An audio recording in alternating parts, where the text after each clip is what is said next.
Hello and welcome back to the Shakey Sonnet Show.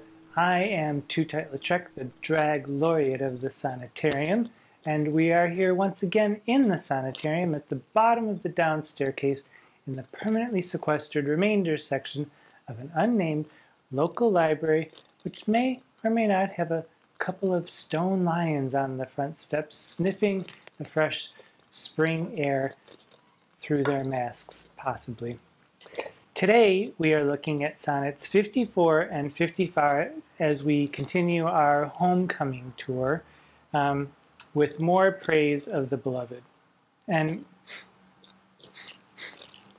what's that I smell? Is it perhaps Tootight Lautrec's perfume, Obscurity?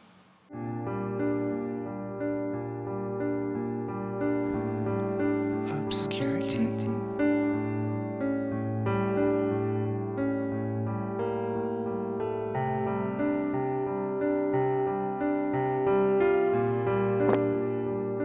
Obscurity.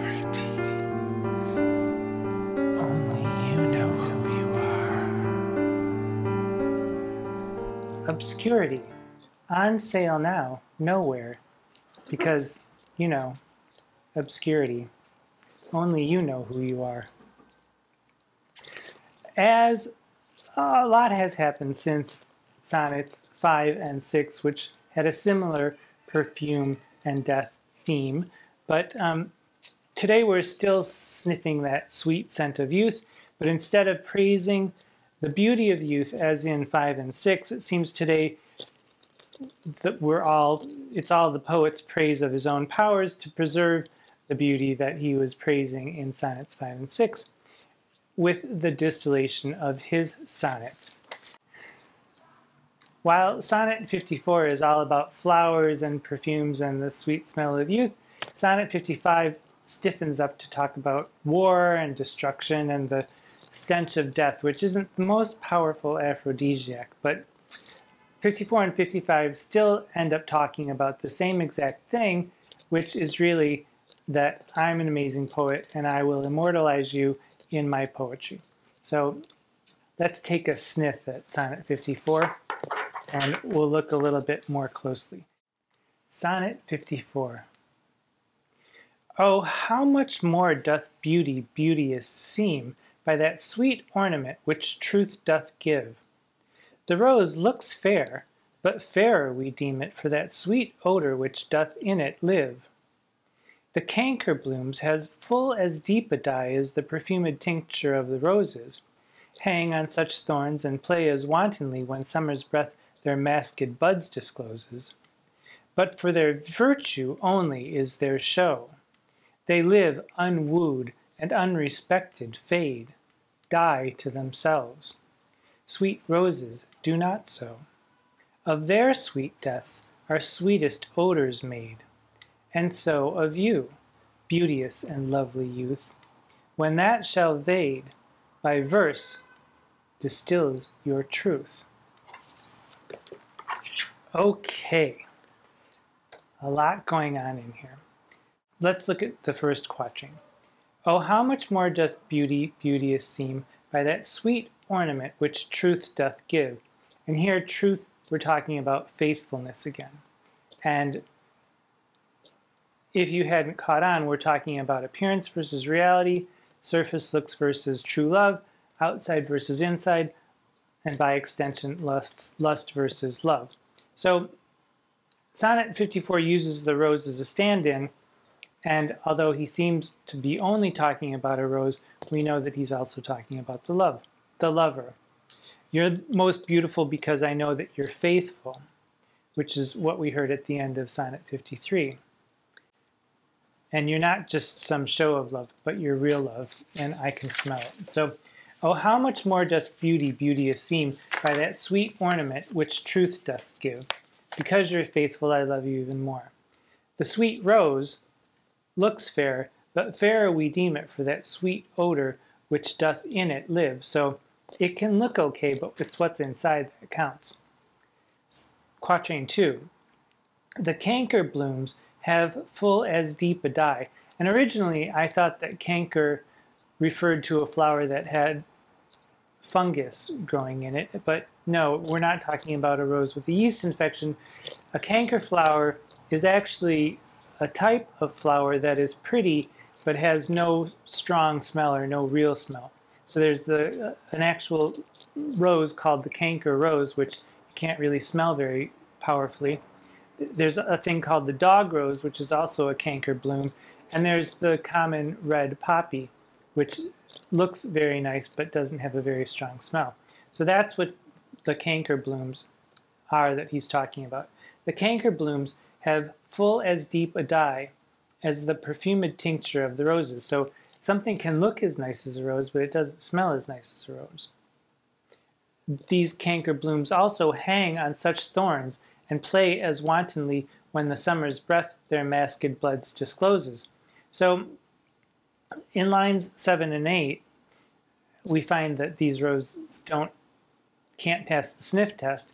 You've got words like thorns and wantonness, and they're hints that the only perfumes you'll get from a lover like that is left behind on the rough as you go to kiss him, and you see a lipstick that's not exactly your shade, and you know that something is going on. He looks nice, or she looks nice, but inside is not all that it might seem to be. These buds are disclosing their buds to every bud, Dick, and Harry that skips past. So quatrain 3 rather confirms our suspicions about these canker blooms. But for their virtue only is their show. They only look like they're virtuous. They whisper sweet nothings in your ear. By extension, roses, of course, don't whisper, but we're not only talking about roses here. Their virtue only is in their show. They live unwooed and unrespected fade, die to themselves. Sweet roses do not so. Of their sweet deaths are sweetest odors made. Their virtue only is their show. And then they die to themselves, which carries the implication that unfaithful lovers end up alone. And also, if we think about the idea of the petite mort, or an orgasm, they end up orgasming all alone at night, thinking about what could have been had they been faithful to the lover that they once had, but they lost because of their faithlessness. So sweet roses have a sweet death.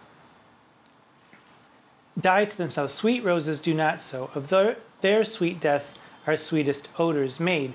So sweet roses have a sweet death, and their sweet deaths, maybe their orgasms, have sweet odors. Although I've heard that some say it smells like bleach, which I suppose is better than asparagus, but their sweet deaths, of their sweet deaths, sweetest odors are made. And then we get to the couplet. And so of you, beauteous and lovely youth, when that shall vade, V-A-D-E, by B-Y, verse distills your truth. So here we have rose, rose, rose, rose, rose. Finally, in the couplet, we get a U, and so we understand that Shakespeare is not just waxing poetic about a rose, he's talking about an actual person, the lovely youth. Whether it's a he or a she, we don't really know. And now this very last line, by verse distills your truth. Some editors amend that to my verse, because it does seem to make more sense that my verse will distill your truth, but it's also by verse, drop by drop by drop by drop by word by word by word, I will distill the glory that is you in my verse. So by still does work. And some editors also changed the word vade, V-A-D-E, to the word fade, because it makes sense, but apparently, according to Booth, vade is an actual word, and it has a stronger sense of disappearing and disappearing forever, and not just losing a slight bit of color as fade has. So it's a much more strong word, and so the Penguin version keeps both of those, vade and by, and I stand by that as well. So once again, our poet's offering immortality with his sonnets, and even if in fact we don't know who they're addressed to even to this day. We don't even know if the love object was real, and if it was real, who that might be. We don't know anything. So he keeps the sentiment of love alive, even if his promise to keep the lover alive and immortal isn't necessarily borne out. Which does make it seem more like these are love sonnets to the sonneteer rather than to the beloved. So Sonnet 55 we'll go into straight away simply because it's a completely different flavor from Sonnet 54, but it ends up being the same sentiment. So let's look at that. Sonnet 55.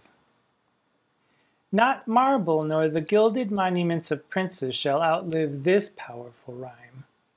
But you shall shine more bright in these contents than unswept stone besmeared with sluttish time.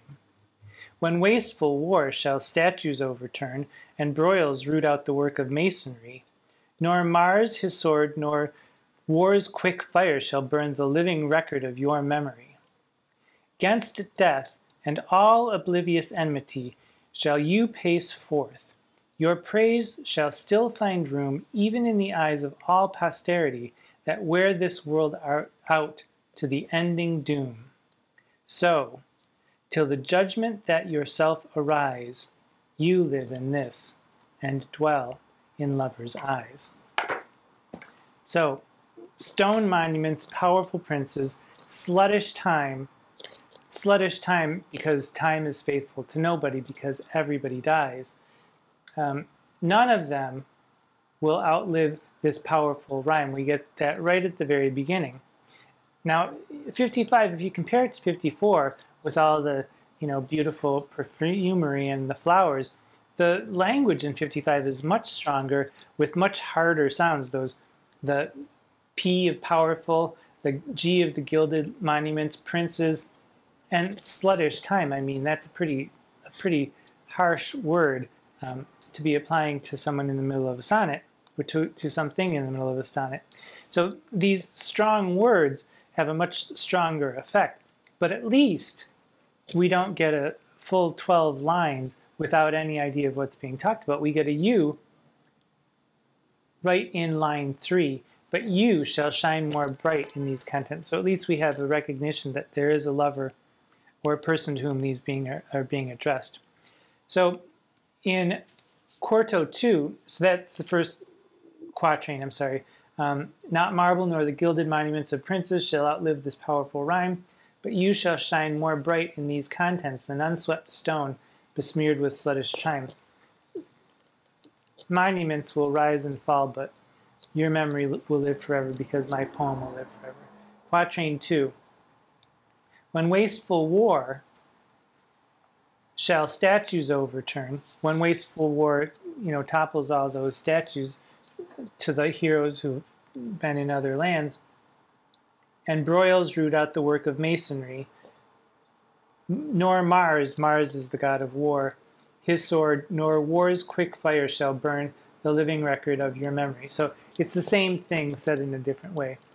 Nothing will erase the ravages of time that occur everywhere, whether it's by war or by simple time. Nothing will erase your memory because I've written this sonnet for you. Quatrain 3 starts out with that hard G and that hard D. Really different territory than we were in Sonnet 54. Against death and all oblivious enemy shall you pace forth. You will pace forth.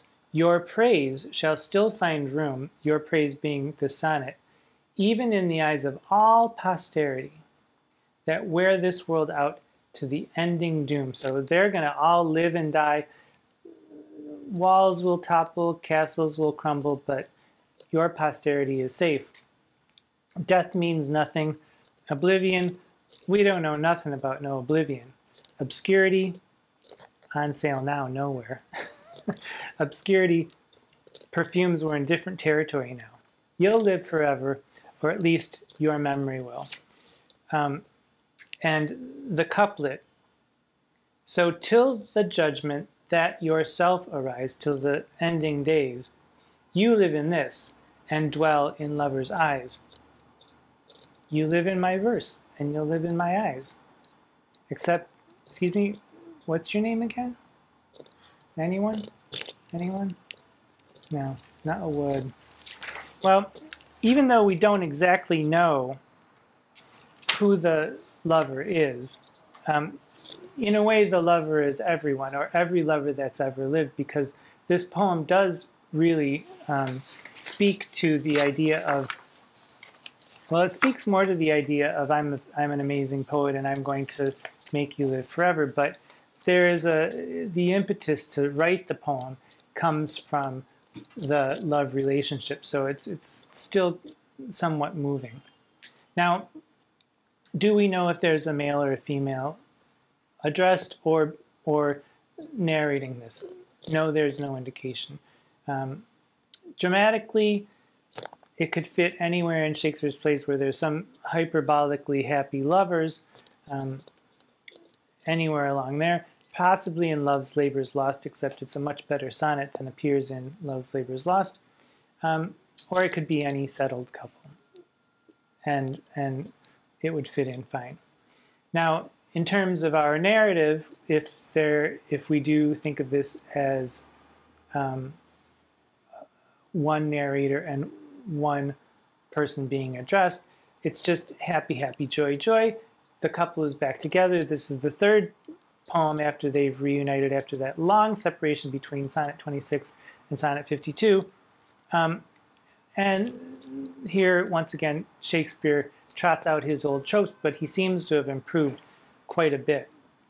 Now, I said before that this reminded me of Sonnets 5 and 6 because of the idea of perfumery and also because of the idea of death, and that they are followed one after the other. This idea of distilling perfume and the strong language that comes in the poem coming right after it. And if we look at Sonnet 6, we've got, if we look at 5 and 54 together, you've both got the flower metaphor almost to the complete exclusion of the lover. We've got just the emphasis only on the flower and the distilling process, and he or she, the beloved, is only an extension of the metaphor. And in Sonnet 6 and Sonnet 55, the ones that follow these perfumed ones, in Sonnet 6 we've got these harsh words: winter's ragged hand, beauty's treasure, self-killed. What death could do? Thou art much too fair to be death's conquest and make worms thine heir. There's all this talk of death, just as there is in 55, with these harsh words: besmeared by sluttish time, wasteful war, death, oblivious enmity, ending doom. And now, I just find that a rather curious thing to do, to prop these poems up with this the idea of flowers and perfumes to sweeten the pot, and then follow it up with death and doom and decay to drive home the point that one day it will all end. And even though we say that the lover, the beloved, will live through death, they're still talking about death. And as always, when we're talking about Shakespeare and we're talking about death, let's talk about death, baby. Let's talk about you and me. There is a suggestion that death is equivalent to orgasm, and it was the orgasm was known as the little death for a time, and so it's not just my filthy imagination that's bringing this up. These poems do take on the odor of sexy time, in my opinion. And again, it's not necessarily all that praiseworthy of the beloved, even though it is. It's more a sonnet to the sonneteer and his powerful powers of rhyming and writing sonnets, which, okay, no problem. He's a teensy-eensy little bit of an egomaniac, I would say, but he is pretty good, so I'll give him that. This is sort of the sonneteer's equivalent to, but enough about me, what do you think about me? But no, really, what do you think about me? Better yet, tell me in the comments below what you think about these sonnets, and until we meet again, excuse me, I'll have a little drink of water before I'm ready for that martini now, Dr. Frankenstein. Until we meet again, I hope all the wonders of the world are popping up all over in your world just for you to pay attention to. Until we meet again, I am Tootight Lautrec. Mwah.